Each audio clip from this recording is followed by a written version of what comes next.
Hi, welcome back to How To Knots. Today we will be doing the double sheet bend. It is a variation of the Beckett's bend, just a more supportive version. First off, you're going to start with a U shape with your first rope, the blue rope. Then with your second rope, the red rope, you're going to pull it through and under.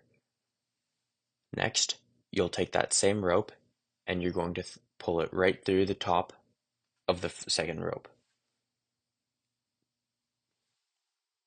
You're going to tighten that up a little bit, and then you're going to pull the second rope under again, and you're going to pull it through over top.